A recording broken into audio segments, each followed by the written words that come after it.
Hi everyone. In today's lesson, we're going to talk about how to solve trig equations that involve more than one trig function. So let's take a look at this first example. We want to solve for theta between 0 and 2 pi. So that means radians.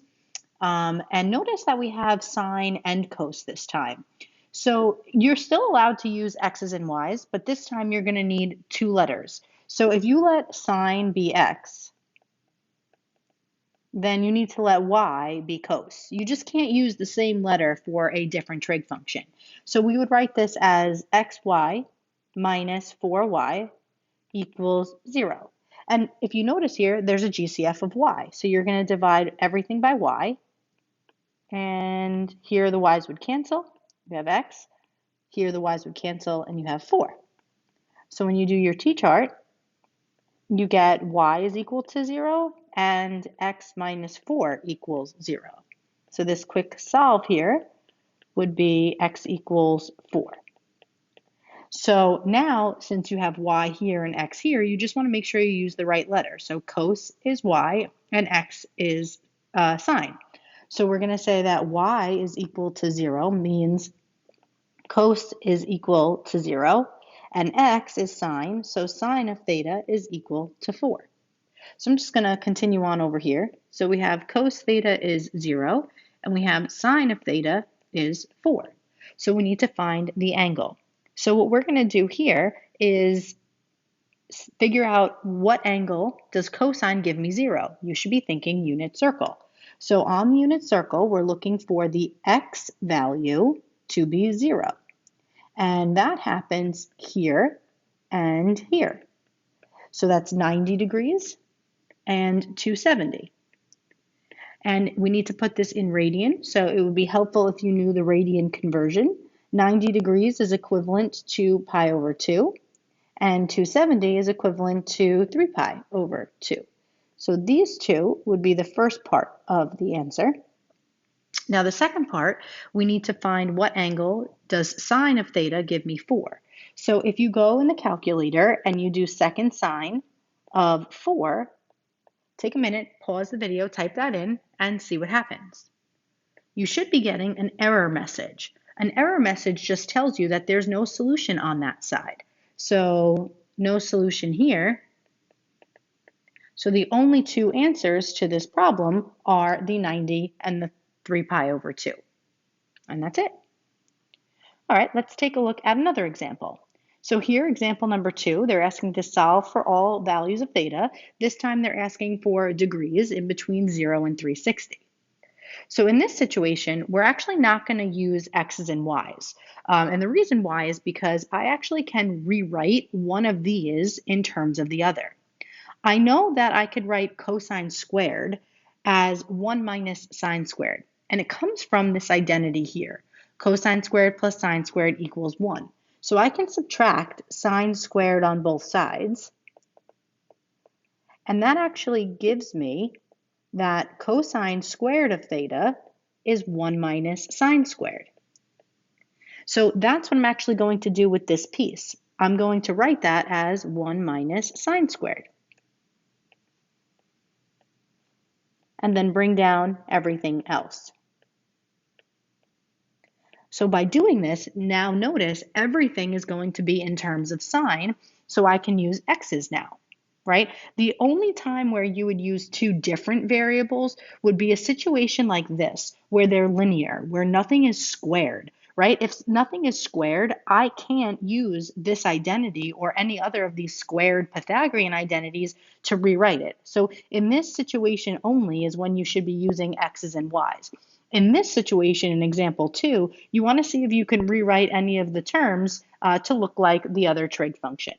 So now I'm going to let x equal sine of theta, and I'm going to rewrite it. So I've got 2, 1 minus x squared plus 3x minus 3 equals 0. So I'm going to distribute the 2, and I'm going to solve. I can combine like terms of 2 and negative 3. So 2 minus 3 is negative 1. And instead of moving everything to the right side to keep that x squared positive, I'm just going to divide out a negative 1. and I have 2x squared minus 3x and then plus 1. So now to factor this, we're going to need to use guess and test or that AC method. So for purposes of time, I'm going to use the guess and test method. If you want to use the AC method, feel free, pause the video and then meet me at the answer. So the way guess and test works is I'm going to break up the 2x squared into 2x and x. And I'm going to break up the factors of 1 and put them in the back end of the parenthesis, 1 and 1. So I'm doing the inners and the outers. So this is a 2x times 1, which is 2x, and 1 times x is 1x. So the only way I'm going to get that to add to this negative 3 is if they're both negative, right? This would be negative 2x, negative 1x. That will add to this middle term of negative 3. And I'm going to do a t-chart for each of these pieces now. Negative 1 equaling 0, that doesn't make any sense, so I can reject that. Here I have 2x minus 1 equals 0, and a quick little solve, I get 1/2, and here I get 1. So we have to be careful and remember what we let x equal. I let x equal sine of theta. So now I'm going to go back and I'm going to let x equal sine of theta. So we've got sine of theta equals 1/2. And here we have sine of theta equals 1. So to finish this, this right side, because I have a 0 or a 1, I'm thinking about the unit circle. And since sine of theta is my y value, I'm looking for a y value to be 1. So on the unit circle, my y value is 1 at 90 degrees. So theta here is equal to 90 degrees. So that is one answer. Now there's no other spot where the y value is 1. Down here, it's negative 1, so that one doesn't count. So now over here, we just need to solve this piece. So I'm running out of space here. So I think I'm just going to do this over here.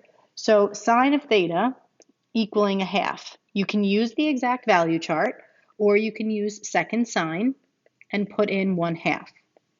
Either way, you should get 30 degrees. That is my reference angle. We need to figure out what quadrant we're in. So since sine of theta is a positive 1/2, we are in quadrant 1 and 2. So the reference angle is the angle in quadrant 1, so I get to box that. That's one of the answers. And the answer in quadrant 2 is when you take 180 and subtract 30, and that gives me 150. So that is the last answer. So for this problem, there are actually 3 answers, 1, 2, and 3. And that's it. All right, let's go over to the next page. So here, this one, I'd actually like you guys to try this one on your own. And I'd like to start by going over this in class tomorrow. I'm just going to get you started though. Notice we have a cos 2 theta and a sine. I've given you your double angle formulas here. There are 3 formulas for cosine of 2 theta. You want to think about which one would be most appropriate. Now remember, your goal is to get them all to be the same. So I want to rewrite this one so that they all have sine in them. So which one of these equations only has sine?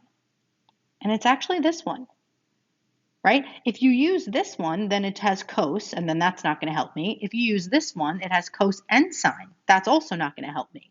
So my hint to get you started is to use this identity, plug it in here, and solve for theta. And this is how we're going to start class tomorrow, by going over this one. All right, that's it for today. If you have any questions, now is a good time to jot them down. Otherwise, we'll see you in class tomorrow. Have a good night.